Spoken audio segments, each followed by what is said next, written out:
বলুন তো আমরা এখন কোথায়? ঠিক ধরেছেন, আমি এখন সেই বড়বিলের বটগাছে, যেটি ঐতিহ্যবাহী খাগড়াছড়ি গ্রামে অবস্থিত। আমাদের আজকের আয়োজনে থাকবে সবার সহযোগিতায় ভুনা খিচুড়ি, খিচুড়ির সাথে ভুনা হাঁসের মাংস, রাজহাঁস একত্রে 2টা কিনা হয়েছিল।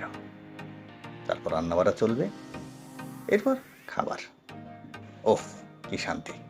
সিরিয়াস বলতে মানে খাবারটা বড় বিষয় না, বড় বিষয় হলো আনন্দটা। এখানে সবাই মিলে যে আনন্দটা করতেছি, এটা সবচেয়ে বড় পাওয়া। এর উপর আর কিছু হতে পারে না। আমি ভাই খুব ছোট মানুষ, তাই ছোটখাটো একটা ডিশেই বসে পড়লাম আমার এক দুঃসম্পর্কের বন্ধুর স্মরণে। আমি এই ভিডিওতে শুধু পিকনিকই করব না, আর বলার চেষ্টা করব এই আমার ঐতিহ্যবাহী গ্রামের বড়বিলের বটগাছের আদি ইতিহাস। চলুন শুরু থেকে শুরু করি।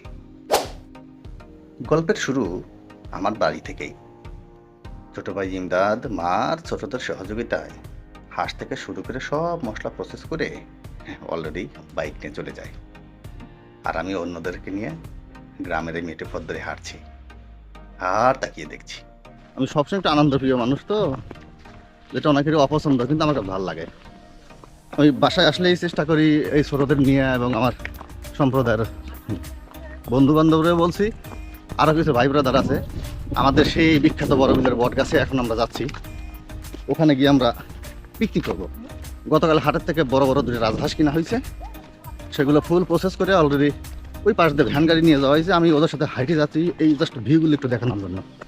চারপাশটা সত্যি খুব সুন্দর। এটা কিন্তু আমার গ্রামেরই মাঠ। তো হাঁটতে হাঁটতে আমার মনে হয় একটু ইন্ট্রোডিউসটা করাই উচিত, কি বলেন? স্যার, এটা স্বাস্থ্য ভাই রতন, এটা ফুফতো ভাই এনামুল, ফোনে আছে আর এক স্বাস্থ্য ভাই, ওর তো নাম জানি কি বিপ্লব, ওর নাম বিপ্লব। আর এটা হলো আমার আর এক স্বাস্থ্য ভাই রাসেল। আর ওদের সামনে আছে আমাদের ভদ্র বংশের প্রদীপ হাফিজ আহমেদ। আসলে যতটা সহজ তার তো বেশি কঠিন। এই হাঁটতে হাঁটতে রাস্তাঘাট যে ফুরায়া জমির ভিতর দিয়া, তো এই পাটের ভিতরে হাঁটার একটা সবচেয়ে বড় সুবিধা হইল এই যে এই সবগুলো, এই দেখেন বড় বড় স্যাঙ্গা আছে, দেখছেন? এগুলো যে শরীরে টাচ লাগে, অন্তপক্ষে আমার যে চুলকায় যান বাড়া যাবি, এতে কোনো সন্দেহ নাই। গ্রামে আমার জীবন শেষ, কিন্তু সিরিয়াস বলতে খুব মজা হচ্ছে সবার সাথে, ছোটরা। হ্যাঁ, এটা কিন্তু আমার গ্রামেরই মাঠ। আমাদের গ্রামটা আসলে অনেক বড়। দ্বিতীয়ত হলো যে এই গ্রামের যে মাঠটা আছে, এটা বড় বিল বলে। এই বড় বিলের এরিয়াটা অনেক বড়। এখন আমরা যাচ্ছি কিন্তু এক্স্যাক্টলি এই যে পাটের উপর দিয়ে যে গাছটা দেখা যাচ্ছে, আমরা মূলত এখানে যাচ্ছি। প্রচণ্ড গরম, যদিও বাতাস আছে, তারপরেও গরম। হাঁটছি, ক্লান্ত হয়ে যাচ্ছি, কিন্তু খারাপ লাগছে না। অবশেষে আমরা যুদ্ধ করতে করতে চলে আইছি সেই বট গাছে। এই যে আমাদের বট গাছ। চলে আসলাম সেই কাঙ্ক্ষিত বটগাছে। আসুন কথা লম্বা না করে রান্না শুরু করি। আফসর ভাই ইমদাদ, ও কিন্তু আসলে খুব ভালো রান্না করে, না সিরিয়াসলি ভালো রান্না করে। আর এখানে কিন্তু আমাদের খিচুড়ির অলরেডি কার্যক্রম মোটামুটি ফাইনাল। রান্নায় ছিল হাঁসের মাংস আর ভুনা খিচুড়ি। আমি আগেই বলেছি 2টো রাজহাঁস ছিল, সেটাকে গতকালই প্রসেস করে রাখা হয়েছিল। সমস্ত কিছু ঠিকঠাক করে পাতিলের তলায় একটু কাদা লাগানো হয়, যাতে কালি না লাগে। তারপরে চুলার উপর, ব্যাস এবার চলবে রান্না। সুন্দর করে আগুন ধরানো হলো, রান্নার কাজ চলছে। এর চেয়ে সুখের কাজ আর কি হইতে পারে যে এই পুরো মাঠের ভিতরে নিজের ভাই ব্যস্তে নিয়ে এখানে আয়োজন চলছে। ছোটদের সহযোগিতায় ইমদাদ দক্ষতার সহিত রান্না পরিচালনা করতেছিল, এবং ছোট যারা আছে ওরা সত্যিই খুব কর্মঠ, কাজে প্রচুর পরিমাণে হেল্প করে, কোনো আমাদের সমস্যা হয়নি। বিভিন্ন জায়গা থেকে আমি শ্যুটগুলো নেওয়ার চেষ্টা করেছি, এবং স্পেশালি গাছের উপর থেকে যে শ্যুটগুলো, সেইগুলো কে করেছি আমি আপনাদেরকে এখন দেখাবো, সমস্যা নেই। আর আগে বলি, এই পরিবেশটাতে রান্না করতে গিয়ে যে কতটা আনন্দ লেগেছে আসলে এটা আমি কখনো ভুলবো না। যদি ইতিপূর্বে আমি এখানে পিকনিক করেছি, এটাই আমার সেই ভাই যে শটটা নিয়েছে গাছের উপর থেকে। তো রান্না চলতে থাক, চলতে চলতে এখন আমি আপনাদেরকে এই ভিটার ইতিহাসটা একটু বলি। পাবনা জেলায় বনরীনগর ফরিদপুর উপজেলায় খাগড়বাড়িয়া গ্রামে বড় বিল নামে একটি বিশাল বিল রয়েছে। ভরা বর্ষায় যেখানে পানি থই থই করে, চারিদিকে শুধু পানি আর পানি। তখন দিগন্তে আপনি ছোট্ট ছোট্ট গ্রাম দেখতে পাবেন। এই বিলের ধারে একটা বিশাল আকৃতির বট গাছ আছে, যা বড় বিলের বট গাছ নামে পরিচিত। এটি একটি ঐতিহ্যবাহী ও দর্শনীয় স্থানও বটে। আশপাশে মাঠে যারা কাজ করে কৃষকরা ক্লান্ত হলেই বা খাবার সময় হলে গাছের নিচে এসে বসে খাবার খায়, বিশ্রাম নেয়। কারণ কোথাও যদি বাতাস নাও থাকে, এখানে আপনি 24 ঘন্টা বাতাস পাবেন, একদম শিওর। এই বিলে প্রচুর ধান উৎপাদন করা হয়। শুধু ধানই নয়, পেঁয়াজ, রসুন, পাট, মসুর, গম ইত্যাদি নানা ফসল চাষ করা হয় এখানে। সবচেয়ে বড় আকর্ষণ কি জানেন? বর্ষাকালে এই বিলে যখন পানি আসে, জেলেরা তখন মাছ ধরে জীবিকা নির্বাহ করে। প্রতি বর্ষায় এই বিলে হাজার নয়, লক্ষ নয়, কোটি কোটি টাকার মাছ ধরা হয়। এই বটগাছটি আমার এলাকার মানুষের কাছে একটা আবেগ, ভালোবাসার একটা জায়গা। খিচুড়ি রান্না কিন্তু অলমোস্ট শেষ। ওকে ভাই, কালারটা যে হয়েছে আর যা ঘ্রাণ, ও খোদা। এরপরে ঢালার পালা, কারণ এই পাতিলেই আমরা এখন মাংস রান্না করব। গরমের মধ্যে ভালো লাগে। তো মাংসের জন্য যাবতীয় মশলাপাতি যা যা দেওয়া দরকার ইমদাদ সেটাকে সুন্দর মতো দিয়ে দিয়েছে, লবণ থেকে শুরু করে যখন যেটা দরকার। আর এটা হলো আমাদের নিজেরই কিন্তু ঘানি ভাঙানো খাঁটি সরিষার তেল। ওফ, আর কি লাগে! দক্ষতার সহিত প্রতিটা জিনিস প্রতিটা পরতে পরতে মিশাচ্ছে ইমদাদ। দেখতে খুবই ভালো লাগছে। স্পেশালি রান্না করার আগেই যে ঘ্রাণটা পাচ্ছি আমরা, এটা বলাই বাহুল্য। তারপরে যদি এমন শান্ত নিরিবিলি পরিবেশ হয়, তাহলে তো কোনো কথাই নেই রে ভাই। তো চুলায় চলছে, চলতে চলতে আমি ভাই একটু ক্লান্ত হয়ে পড়ি। সত্য কথা বলতে কি, আমি একটু আগে থেকে অলস প্রকৃতির।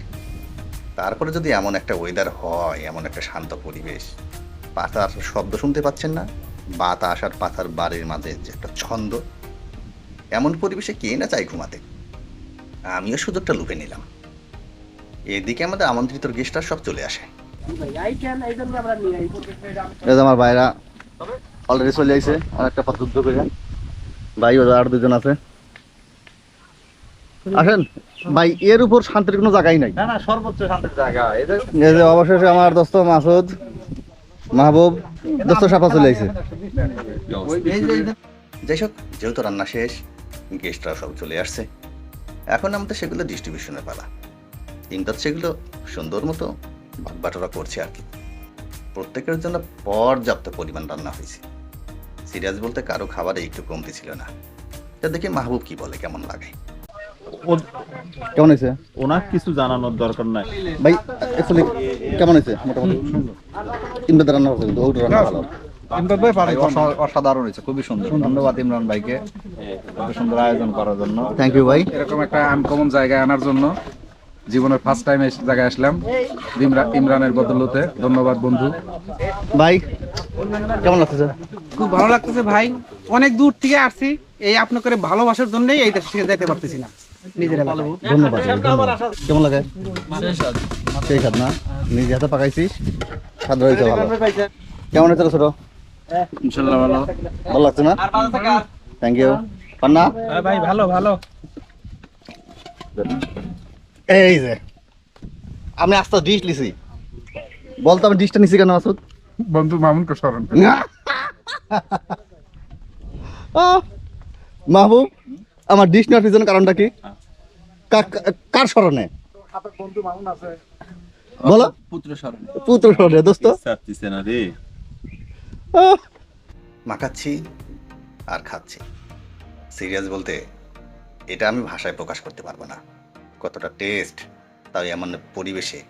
ভাই, এ ধরনের পরিবেশে আমার মনে হয় আপনি যে পান্তা ভাত খান, সেটাও অমৃত লাগবে। তার উপরে এতটা সুন্দর রান্না, ওহ বলাই বাহুল্য। অবশেষে ইমদাদ খাবারে খায় আর কি। সবাইকে খাওয়ানোর পর। মোটামুটি শেষ হইলো, কিন্তু হঠাৎ করে এই দিকটা আবার একটু বৃষ্টি বৃষ্টি ভাব অলরেডি ফোটা ফোটা পড়ছে কিছু। এটা একটু ভয়ের কারণ পুরো রাস্তা হলো মাটির রাস্তা, যদি ইনকেস জোরে বৃষ্টি আসে তাহলে হুন্ডাগুলো নিয়ে বিপদে পড়তে হবে আর কি। বাকিটা আল্লাহ দেখা যাক কি হয়। যাই হোক, সবাই বিদায় নেওয়ার পরে আমরাও দুই ভাইয়ার এখানে বেশিক্ষণ দেরি করিনি, কারণ বর্ষার কাল তো, কখন বৃষ্টি আসে কখন রোদ ওঠে এটা বলা মুশকিল। আমি আগেই বলেছি এটা কিন্তু মাটির রাস্তা, একদম মাঠের ভিতরের রাস্তা। দ্যাটস যদি একবার বৃষ্টি হয় তাহলে কিন্তু এখানে গাড়ি নিয়ে আটকা পড়বো, সেক্ষেত্রে গাড়ি রেখেই চলে যেতে হবে, কারণ এই গাড়ি এই পথ দিয়ে ঠেলে নেওয়া কখনো সম্ভব হবে না। আমরা দু ভাই যাচ্ছি, আমরা দু ভাই চেষ্টা করি সবসময় প্রতি বছরে কোথাও না কোথাও ঘুরতে, এটা আমাদের একটা অভ্যাস। আর একটা বিষয় হলো কি জানেন, আমি কখনো বুড়ো হতে পারবো না। আমার চুল পেকে যাবে, আমার দাড়ি পাকবে, চামড়ায় ভাঁজ পড়বে, একটা সময় দাঁত পড়ে যাবে, কিন্তু আমি নিজেকে কখনো বুড়া হতে দেব না, এটা আমি হতে দিবই না। আমি চাই যেন আমি এরকম যুবক থাকতে থাকতেই মারা যাই। আমার যুবকের অর্থ কি আশা করি আপনারা বুঝতে পারছেন। আমার সাধারণ জ্ঞানে প্রত্যেকটা মানুষের উচিত সবসময় আনন্দে থাকা। তাই কষ্ট সবার জীবনেই আছে, আমারও আছে, আপনারও আছে। এর ভিতরেই যতটুকু পারা যায় নিজেদেরকে গুছিয়ে নিয়ে চলাই উচিত। সবসময় সবার সাথে আনন্দ করে লাইফ কাটালে সেটাই থাকবে একসময় স্মৃতি হয়ে। আমার এই স্মৃতিটা হয়তো কোনো একদিন আমার মেয়ে, আমার ছেলে, আমার ভাসিয়া সবাই দেখবে আর কান্না করবে, তখন আমি কবরে থাকবো।